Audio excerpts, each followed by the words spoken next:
안녕하세요, 어머님들. 저 서유학원에서 강의하고 있는 이재현 선생입니다. 네, 안녕하세요. 제가 지금 가르치고 있는 학생들 어머님들도 있으시고 그 다음에 저를 처음 보는 분들도 있으실 텐데요. 제가 서유학원 첫 해부터 사실 시작해서 지금까지 여기서 강의하고 있는 사람입니다. 경력이라는 게 얼마나 중요한지를 말씀드리고 싶어요. 우리 아이들 성적 다 이상하게 펑펑펑펑 이상하게 터진 다음에 그 다음에 마지막에 누군가를 통해서 해결하면 애들은 1학년, 2학년, 3학년 1학기 성적 다 망가진 다음에 이제 마지막 뭐로 이제 승부하실 거예요. 그래서 이 말씀을 오늘 꼭 드리고 싶었고요. 어제 병원에 가서 이제 이런저런 생각해서 이거를 하면서 어머니들께 어떤 말씀을 드릴까? 2학년이 되면 사실 너무 중요한 이제 시기입니다. 2학년을 애들이 얼만큼 마무리를 잘하느냐에 따라서 3학년을 정말 예쁜 성적으로 마무리할 수가 있어요. 전 아이들한테 예쁜 성적이란 말을 참 많이 하거든요. 이번에 저 같은 경우는 지금 아이들이 몽땅 저한테 성적을 다 준 건 아니니까 있는 그대로만 말씀드릴게요. 여기 반포고등학교 학생 어머니들 있으시죠? 반포고 이번 1학년 국어 되게 어렵던 거 아시죠? 무지 어려운데 저희 아이가 99점, 저 아이가 하나예요. 그리고 그 밑으로 있을 거고 2학년 같은 경우도 1점이 깎였는데 걔가 1등이고 그 밑으로 한참 미치고 그 다음에 제가 지금 강의를 다 시작한 게 아니어가지고 다 확인을 못했는데 아마 세화여고도 굉장히 잘 본 거로 알고 있고요. 그 다음에 제가 여기서 이제 수업을 하는 학교가 아니니까 딴 학교는 말씀드리기가 그렇지만 저는 이제 서울과학고등학교 2학년 애들도 수업을 하거든요.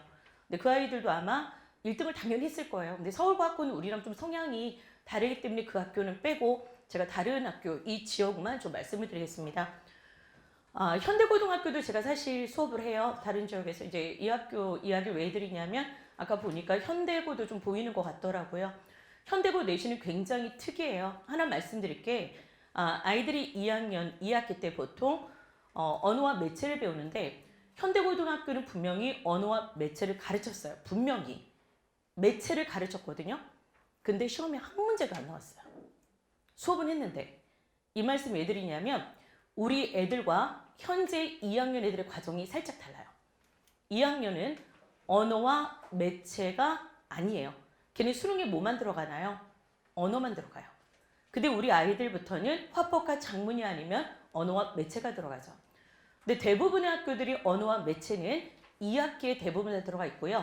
1학기 과정은 문학, 그 다음 세화여고랑 세화여고가 좀 특이합니다. 세화여고는 문학하고 화법과 작문이 동시에 들어가요. 두 과목이에요. 그 다음에 세화고도 특이합니다. 세화고 같은 경우는 문학하고 독서가 동시에 들어가고요. 그 다음에 현대고 같은 경우가 들어가는 게 문학하고 독서가 1학기 이렇게 기억을 하시면 좋을 것 같아요. 그 다음 2학기에는 독서하고 현대고는 독서와 언어와 매체를 또 동시에 합니다. 저 독서에다 비중을 많이 둔 학교가 현대고라고 말씀을 드릴 수 있어요. 그럼 이제 이렇게 이야기를 시작을 했는데 이런 말씀을 왜 드렸냐면은 가장 먼저 시작해야 될 것들을 좀 정리하시라는 의미로 말씀을 드렸어요. 2학년은 보통 문학이라고 딱 기억을 하시면 쉬우실 것 같아요. 2학년 1학기는 무조건 문학입니다. 제가 사실 1학년만 수업을 하지 않고 1, 2, 3학년 수업을 해요. 올해는 무슨 복이 터졌는지 지금 제가 3학년 강좌만 저희 학원에서는 지금 하나지만 대치동에서 5개 수업을 더 하거든요. 근데 이러다 보니까 제가 사실 문제집을 정말 많이 풀어요. 저 요즘에 잠을 거의 못 자고 사실 좀 얼굴 좀 부었는데 이간 모의고사라고 많이 들어보셨죠?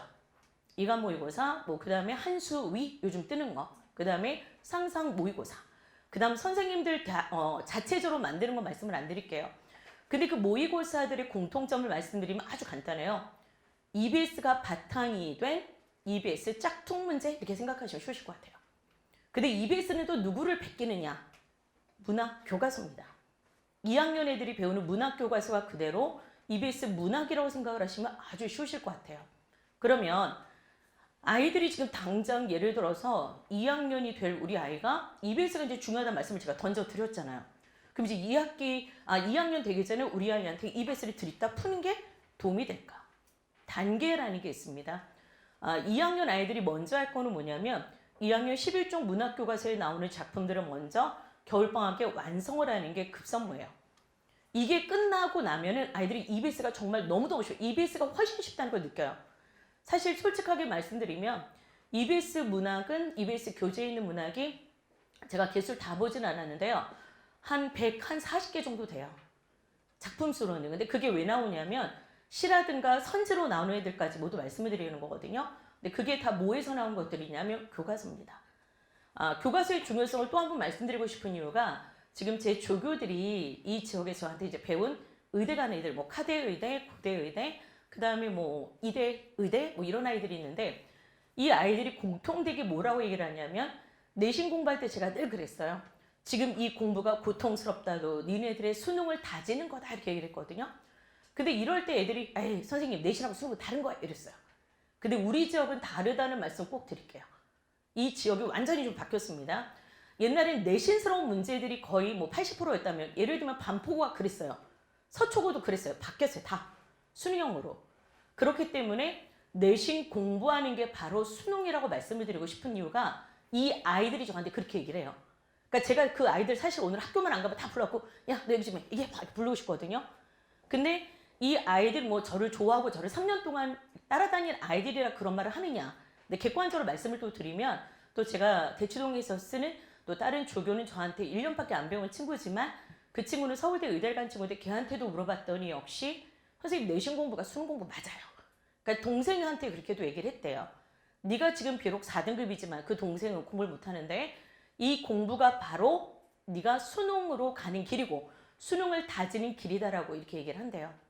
그러니까 어머니들이 가장 신경을 쓰실 건 뭐냐면 내년 1학기에는 문학과 독서, 예를 들면 문학과 화법, 그 다음 2학기는 언어와 매체 이거를 완성시킨다고 꼭 생각을 하셨으면 좋겠습니다. 그러니까 이것저것 건드리면 우리 애들 다 그냥 헷갈려요. 짬뽕으로 다 가르치면. 근데 우리 애들이 예를 들어 국어에만 올인을 하면 상관이 없죠. 국어에만 올인하면 이것도 해보고 저것도 해보고 다 해보자 할 수 있지만 우리 아이들에겐 주어진 시간이 있고 해야 될 과목이 많아요. 그래서 이번 방학에는 무엇보다 문학 정리 이거에다 초점을 맞추시라고 말씀을 드리면서 제가 이제 한번 말씀을 드려보도록 할게요. 우선 말씀으로는 드렸는데 분필이 없네요. 그냥 말씀드릴게요. 우선은 1학기 교과서에 대해서 말씀을 드리면 우선 우리 아이들 교과서가 양이 많이 줄었어요. 그러니까 올해 제가 내신을 하면서 느낀 게 뭐냐면 작년 애들하고 달리 이번 교과서는 굉장히 두께가 3분의 2가량 줄었다고 생각하시면 돼요. 단위수도 줄었어요. 한 단위가. 근데 생학고는 아니에요. 총 단위수로는 1학기에 2단위, 2학기에 3단위, 결국에 5단위예요. 근데 이 5단위가 원래 1학기 5단위였거든요. 쌤쌤이 돼버렸어요. 그러면 세화고 어머니들 있으시니까 말씀을 좀 드릴게요. 세화고의 경우는 그럼 교과서만 딸랑 냈을까요? 절대 아니라는 거를 말씀을 드리고 싶습니다. 그러면 어떤 식으로 문제들이 문학이 출제가 되냐면 제가 말씀드렸어요. 수능형으로 나오고 있다고. 폭넓은 방향. 예를 들면 전쟁 소설이라면 한 작품이 아니라 전쟁과 관련된 소설들이 되게 많거든요. 예를 들어 뭐 장마라는 소설이 있어요. 중국인 거리가 있어요. 종탑 아래에서가 있어요. 예를 들면 이런 식으로 연결을 해서 내시는 게 최근 내신의 경향이라고 말씀을 드릴 수 있습니다. 그러면 방학 동안에 어떤 식으로 우리 아이들이 수업이 진행돼야 되냐면 문학 교과서가 총 11종이에요. 이 지역에서 세화 여고가 제가 이제 생각을 해야죠. 세화여고가 천재청, 그 다음에 반포고등학교가 지학사, 세화고 지학사, 그 다음에 현대고도 있으시죠. 현대고가 창비였던 거로 기억을 하는데 현대고가 언어와 매체는 비상, 그 다음에 독서는 천재, 문학이 제가 좀 헷갈리는데 천재정인 것 같아요. 그 다음에 대부분의 학교가 이 지역은 그 현대고를 제외하고는 모든 학교가 천재 문학 아니면 지학사로 생각하시면 쉬우실 것 같아요.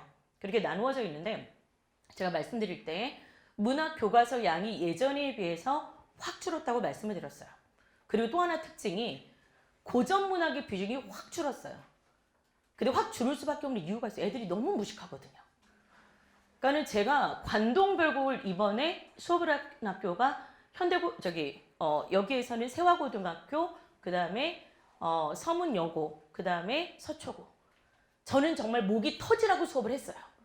제가 뭐를 얘기를 했냐면 관동별곡 가르칠 때 이거 네 여자친구에게 보내는 편지야. 나 이렇게 놀았어. 남자친구에게 보내는 편지야. 긴 글이니까 편지 가능하거든요. 그래 얘기를 했거든요. 제가 만화도 그려줬어요. 그런데도 이분들은 다음 시간 오면 딴소리예요. 감흥이 없는 거예요. 왜 혼자 즐기면 되지 얘는 왜 자꾸 임금님을 얘기한대요? 그 당시 사상이니까. 요즘엔 아이들이 볼 게 많고 생각할 게 많지만 옛날에 벼슬아치 임금밖에 없잖아요. 근데 그 이야기를 제가 계속 반복적으로 해도 아이들이 이해를 많이 못하더라고요. 그래서 고전 문학을 너무너무 어려워해요. 그래서 많이 줄어들었는데 많이 줄었다고 해도 웃기는 거는 선생님들이 뭐든 더해서 시험 범위를 채운다는 게 하나의 특징이에요. 그리고 하나 말씀드릴게. 1학기 중간고사는 무조건 현대문학이라고 기억을 하시면 되게 쉬우세요. 1학기 중간은, 그 다음에 2학기 기말은 고전문학이라고 기억하시면 되게 쉬우세요. 100%는 아닌데 거의 거기에 맞아 떨어집니다. 그러면 방학 동안에 저 같은 경우는 커리어 어떤 식으로 진행하냐면 지금 말씀드린 거에 맞게끔 진행을 하는 게 맞죠. 예를 들어 제가 고전문학을 먼저 진행하고 현대문학을 진행한다고 볼까요? 내신 대비 때 겹쳐버리잖아요 또. 그래서 저는 일부러 현대문학을 앞으로 뺐고 그 다음에 고전문학을 뒤로 빼서 수업을 진행을 합니다. 제 커리어에 대한 말씀도 좀 드리고 제 수업 진행 방향도 말씀을 좀 드릴게요. 지금 다 가지고들 계신가요? 원장님하고 이 12주 완성을 짜느냐고 머리를 정말 짜냈어요. 원래 이게 12주가 좀 아쉬움이 있는 강좌긴 하거든요. 사실 욕심을 내면 20주를 해야 돼요. 근데 20주 하면 내신은 언제 하나요? 요즘에 내신이 너무너무 중요하다 보니까 6주에서 7주는 보통 하게 돼요. 그래서 이게 조금 줄었긴 했는데 좀 알차게 수업을 할 생각입니다. 그래서 보시면 어머니들께 말씀드린 것처럼 2학기 내신 문학과 수능 국어에 필요한 필수 개념 이렇게 써놓은 것들이 있고요. 각 교과서 필수 작품, 그 다음에 모의고사 빈출 지문. 이거는 모의고사라는 건 1, 2학년이 아닌 3학년까지입니다.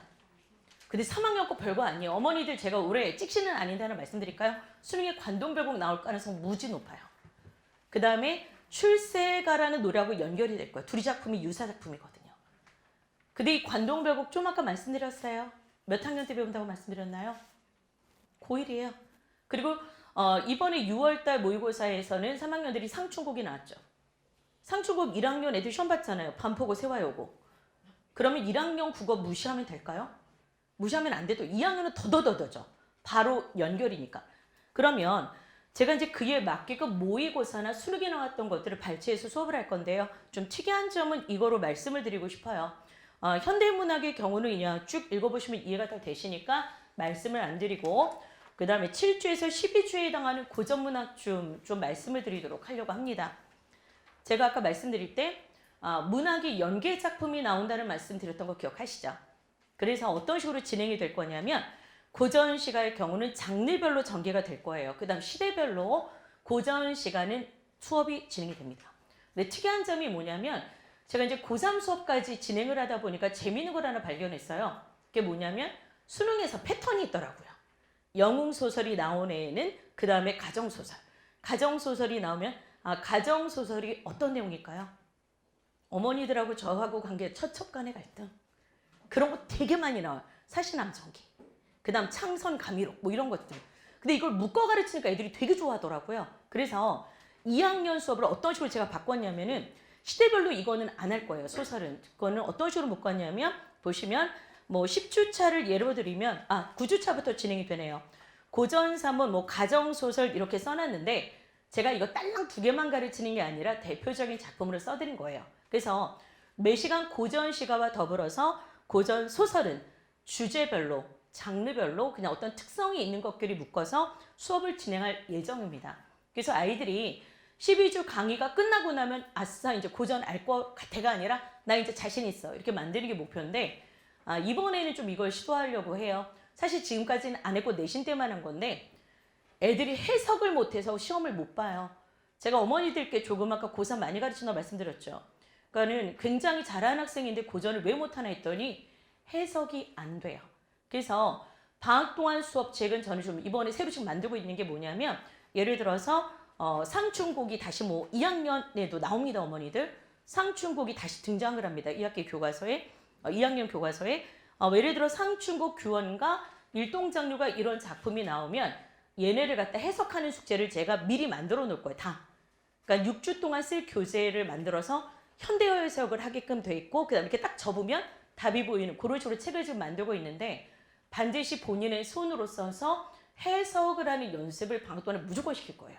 그래서 아이들이 고전이라는 게 별거 아니구나. 사실 패턴이 있어요. 고전 시가가. 그래서 그 패턴을 익히게끔 제가 그 책을 아이들한테 제공을 하고 아이들이 매 시간 그걸 써오는 거예요. 근데 이 검사를 어머니들 볼까요? 저도 방학 때 수업이 많은데 제가 앉아서 할 수 있을까요? 절대 못하죠. 그럼 누가 하냐면 아까 말씀드린 제 조교들. 의대 다니는 아이들이 워낙 공부 잘, 걔네 그거 다 100점짜리들이에요. 작년에도 가르친 학생 같은 경우 지금 저희 학원에 조교한 애들이 1개, 2개 틀린 애들이에요.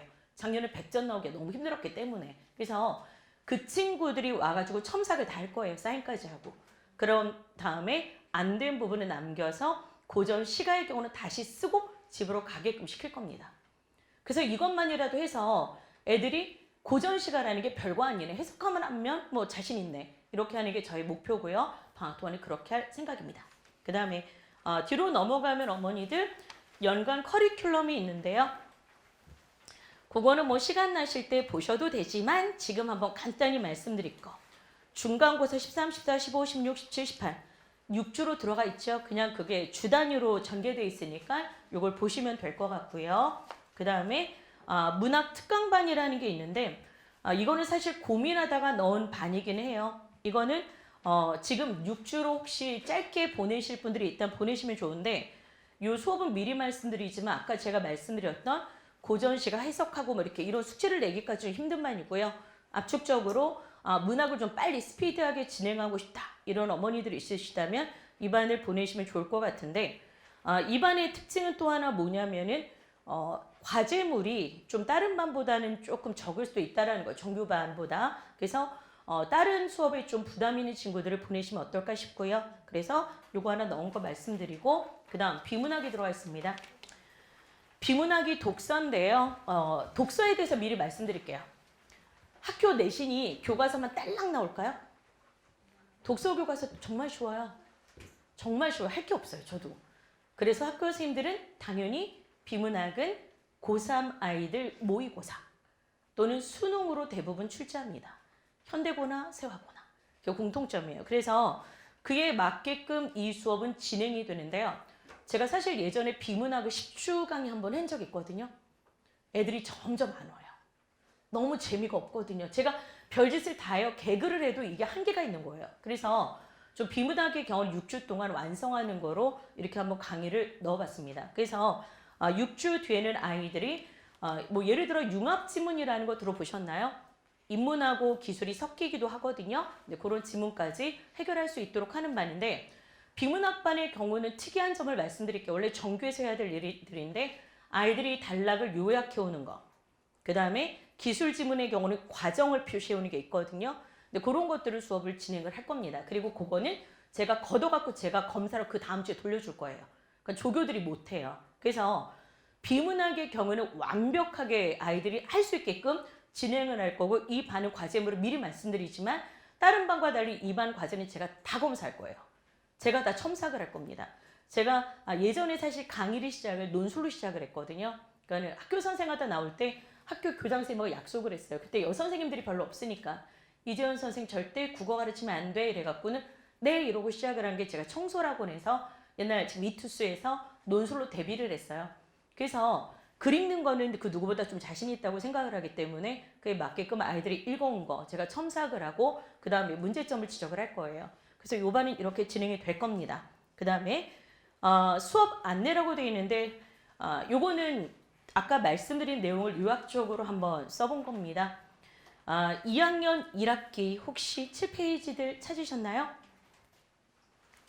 2학년 1학기를 현대문학, 고전문학을 배운다라는 걸 써드렸는데 하나 말씀드릴 게 있어요. 지금까지 우리 1학년들의 경우에는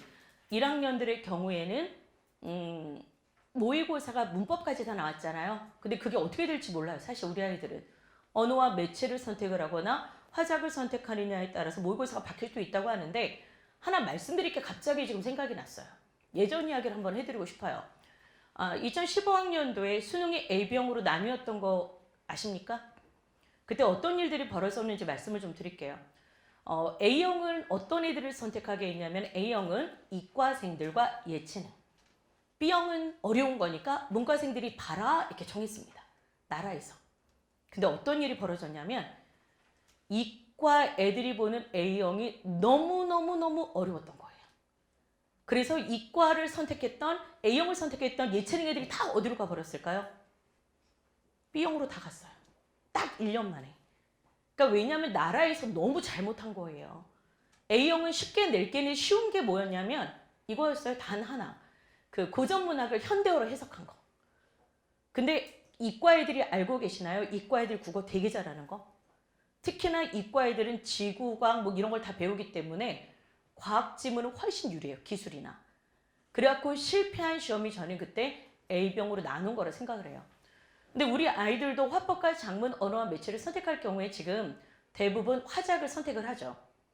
근데 화작이 생각만큼은 쉽지 않다고 말씀을 드리고 싶어요. 그러니까는 굉장히 성적이 좋은 친구들이 하나씩 틀리는 게 화법 5번 문제. 되게 많이 틀려요. 궁금하시면 꼭 한번 화법 5번 문제 한번 보세요. 그게 왜냐하면 굉장한 사고력을 요하는 문제예요. 그래서 의외로 화작에서 또 좋은 점수를 못 받는 친구들이 있다면 언어와 매체가 좋은 점을 말씀드릴게요. 문법이 좋은 점이 암기만 잘 돼 있으면 100%다 맞을 수 있어요. 5문제. 지금 현재로 본다면. 그래서 언어와 매체를 선택하시거나 화작을 선택하시거나 우리 아이가 어떤 성향의 아이인지를 잘 선택하셔도 좋겠어요. 예전에 AB형이었을 때 그 대혼란을 저는 기억을 하니까 난리였어요. 문과 애들이 시험을 보는 게 훨씬 쉬워요. 이과 애들한테 예를 들어서 제가 B형을 줬거든요. 재수행 수업을 했으니까. 근데 이과 애들이 다 맞는 거예요. B형을. 고전이 옛말로 되어 있지만 충분히 해서 가능하니까. 그에 반해 A형을 문과 애들한테 주니까 문과 애들이 못 풀더라고요. 뭔 말인지 모르겠대요. 그래서 그때 실패하고 나서 그냥 원래 없던 걸 하자. 원래대로 가자. 이런 기억이 납니다. 그래서 얘네도 사실은 저도 장담은 못해요. 어떻게 될지. 그래서 이런 거를 말씀을 드리고 싶고요. 어쨌든 간에 1, 2학기 과정은 이렇게 진행이 되고요. 제가 말씀을 드립니다. 제 수업에 대해서. 가장 중요한 게 수업이 어떤 식으로 진행되느냐일 텐데요. 무조건 그 과제물에 대한 검사는 철저합니다. 저희는 ABC에다가 미제출, 그 다음 퍼펙트가 있어요. 근데 퍼펙트를 받는 친구는 한 반에 한 명이 안 나오기도 해요. 그 퍼펙트가 뭐냐면 자기가 해온 과제물에 대해서 오답까지 다 정리해야 돼요. 전 해설지 다 주거든요. 왜 틀렸는지 정답인 이유 근거를 다 화살표로 그어갖고 와야 돼요. 근데 이런 거를 5주마다 이제 시상을 하는데 이 아이의 그것이 이제 퍼펙트가 3번 이상 나온 친구는 뭐 당연히 그에 응당한 상품을 줘야 되겠죠. 그렇게 진행을 할 거고요. 그 다음 두 번째 테스트 이후에는 수업이 있고 그 다음 수업이 끝난 후에는 과제물에 대해서 미제출이거나 그 다음 미흡한 친구들은 남기고 테스트가 역시 통과하지 못한 친구들은 2차 시험이 있습니다. 특히나 얘네들 6주까지 현대문학은 그리 많을 것 같진 않아요. 애들이 미통이. 그런데 고전문학을 할 때는 고전시가의 경우는 미통이 많을 것 같아요. 미통과자가. 그래서 그런 친구들 따로 남겨서 클리닉을 하고 그 다음 조교들 입회하여 재시험을 다시 보도록 할 겁니다. 그리고 가장 중요한 게 마지막에 써져 있는데요. 의대치대모 재학생 선배들의 멘토링이 있는데 이게 아이들이 상당히 좋아하는 부분이고 도움을 많이 받는다고 해요. 이번에 반포고등학교 1등한 여학생을 제가 예로 들어 드리겠습니다. 그 학생은 저희 조교 하나를 완전히 독차지했어요. 무지 똑똑한 놈이에요. 아주 독차지해 갖고 제가 없으면 그 학생한테 질문해도 되거든요. 근데 저희 조교들은 반드시 해야 될 일이 있어요. 정확하지 않거나 질문을 받아줘요. 왜냐하면 얘네들이 국어를 워낙 잘하니까. 근데 얘네는 조교지 선생이 아니에요. 수업 중에 제가 주고받은 이야기들이 있어요. 애들하고 학교 선생님은 이렇게 말했는데 특히나 세화여고는 학교 선생님들 설명이 일반 학원들 선생님들하고 달라요. 정말 달라요. 가실에서 원망 있다고 했는데 여기는 없는데? 이렇게 가르치세요. 예를 들어. 그래서 우리 조교들도 일반적으로 알고 있는 거로 대답할지 모르기 때문에 그런 부분은 저한테 다시 질문을 하도록 합니다. 근데 이번에 어떤 학생이 이거를 참 이용을 잘했어요. 100점 받을 수 있었는데 1점을 깎으셨더라고요. 안 주려고. 그래서 이런 게 있다는 거 꼭 하나 말씀드리고 싶고 그 다음 또 하나 내년 내신에 대한 이야기 나중에 말씀드리겠지만 학교의 성향을 잘하는 선생님을 선택하는 게 정말 중요하다고 다시 말씀을 드리고 싶고요. 그 다음에 너무너무 욕심내지 마시고요. 아까 말씀드린 대로 각 학교 커리가 있어요. 거기에 맞게끔 어머니들이 겨울방학은 짜셨으면 좋겠습니다. 저는 여기까지입니다.